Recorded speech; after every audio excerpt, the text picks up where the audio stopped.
Hi everyone, welcome back to our channel. So today in this video I'm going to show you how to make alphabet in Infinite Craft. So let's get into the video. So when you're on Infinite Craft here, so we're going to start off with water. So add water, add it with earth.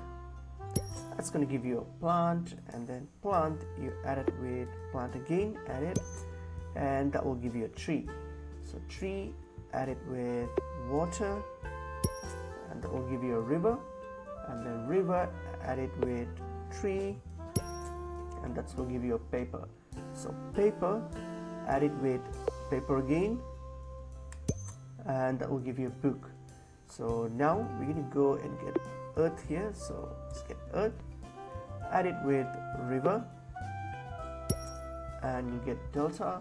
So delta, you add it with book,